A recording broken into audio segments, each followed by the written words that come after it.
Tukang parkir security nggak ada yang nolongin? Nggak tahu. Terus katanya di situ nggak ada CCTV-nya. Masa sih? Nah, yang harus dipermasalahkan kalau sampai tempat sebagus itu, selevel itu, kafe ini kan kafenya bukan kafe sembarangan. Sampai di depan nggak CCTV, ini harus dipertanyakan. Izinnya juga benar harus dipertanyakan dong. Tiba-tiba ada datang langsung menonton teman aku yang Ada yang datang menonton. Iya. Iko. Nggak ada. Iya. Ibu untuk siapa? Siapa? Alam. Untuk alam. Alam yang positif untuk alam saya. Iya. Bagian mana? Yang penglihatan aku sudah ada. Kiri. Berapa kali? Nggak tahu berapa kalinya. Riko dilaporkan oleh beberapa orang telah mengeroyok. Berarti Riko ini ibaratnya Hulk atau Thor gitu ya. Laki-laki atau di satu lawan satu aja bisa jaga diri.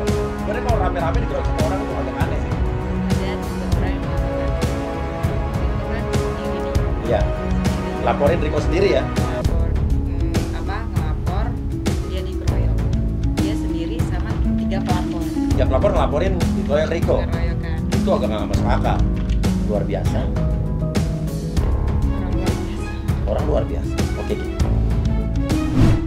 Persidangan kasus dugaan pengeroyokan yang melibatkan Putra Siregar dan Riko Valentino kembali digelar pengadilan di negeri Jakarta Selatan, Kamis 7 Juli 2022. Dalam agenda persidangan, majelis hakim mendengarkan keterangan saksi. Saksi yang dihadirkan yakni Sandrika Cika, selebgram sekaligus seleb TikTok ini, membeberkan kedatangannya ke klub malam yang menjadi lokasi kasus dugaan pengeroyokan tersebut. Di hadapan majelis hakim, Sandrika Cika memaparkan sejumlah hal. Kehadiran Sandrika Cika dalam persidangan tersebut dianggap penting untuk mengetahui kronologi pemukulan dan pengeroyokan yang dialami oleh Nur Alamsyah. Atas laporan Nur Alamsyah pula, Putra Siregar dan Riko Valentino ditetapkan sebagai tersangka atas dugaan kasus pengeroyokan tersebut. Awalnya, kata Sandrika Cika, ia mendatangi klub malam tersebut untuk bertemu dengan teman prianya. Pertemuan itu ditegaskan dia untuk merayakan sekaligus melepas kepergian teman prianya ke luar negeri. Di sana aku ketemu dengan Nabila, gak sengaja bertemu karena memang sudah lama gak ketemu sama Nabila. Kata Sandrika Cika menguraikan pertemuannya dengan Nabila yang membuat ia menangis bahagia. Dalam persidangan, Sandrika Cika mengaku mengenal sosok Nur Alamsyah, korban sekaligus pelapor Putra Siregar dan Riko Valentino atas kasus dugaan pengeroyokan. Berteman baik, semuanya teman baik, kata Sandrika Cika yang datang menggunakan atasan berwarna putih menjabarkan. Sandrika Cika melihat kehadiran Putra Siregar dan Riko Valentino di klub malam tersebut. Kala itu ia cerita ia masih dalam kondisi menangis karena bahagia bertemu dengan Nabila, teman lainnya yang akhirnya berjumpa dalam kondisi baik dan sehat. Tiba-tiba ada yang datang terus nonjok, ada keributan, kata Sandrika Cika yang saat itu mengaku melihat Riko Valentino saat keributan berlangsung. Kondisi klub malam yang gelap membuat Sandrika Cika tidak bisa melihat jelas soal awal mula peristiwa keributan itu terjadi. Namun ia memastikan Nur Alamsyah dalam kondisi dipukul Riko Valentino.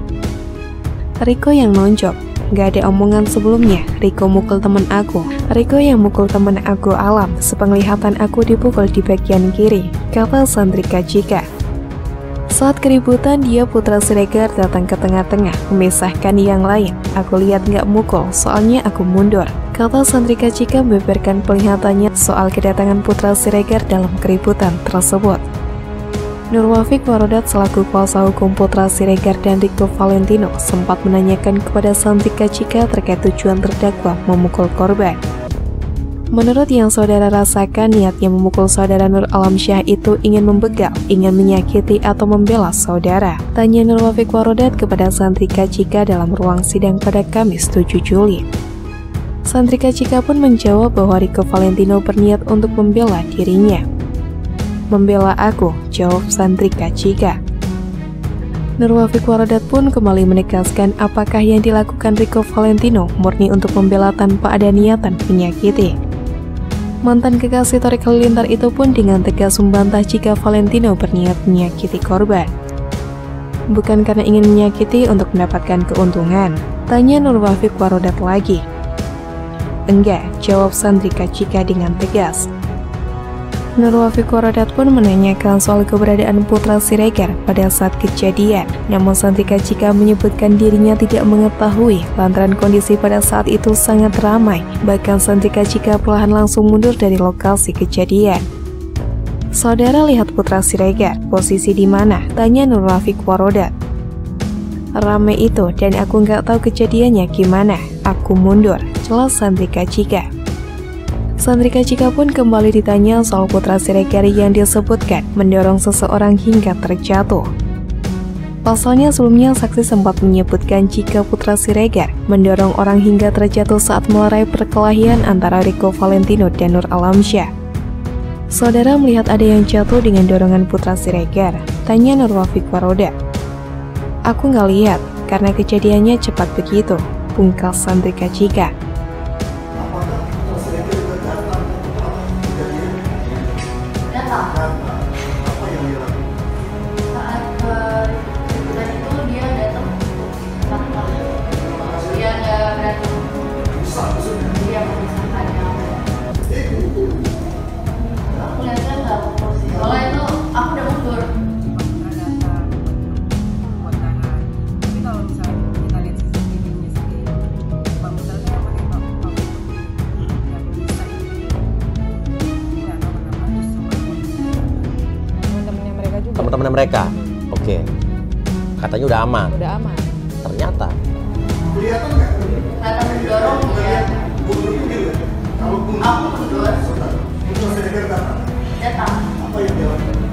Nggak tahu. Misalkan. Lakukan pemukulan? Nggak tahu. Enggak kamu lihat. Nah itu dari makanya saya tanya. Dia mukul nggak? Dia mukul atau nggak melihat? Jadi, jadi nggak tahu apa-apa tiba-tiba pukul-pukulan ya.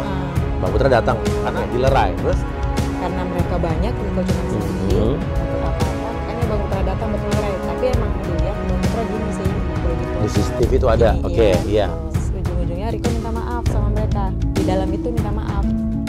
Harusnya udah selesai. Harusnya udah selesai. Hmm. Ternyata enggak, belum aman. Jadi yang dipermasalahin itu kan makin nggak ke sana. Minta maaf. Oke, berarti maaf ya, ini kalau saya asumsi saya orang awam ya, ada indikasi bahwa sebetulnya nggak aman. Karena kalau Bang Putra ke sana, jadi seolah-olah selesai.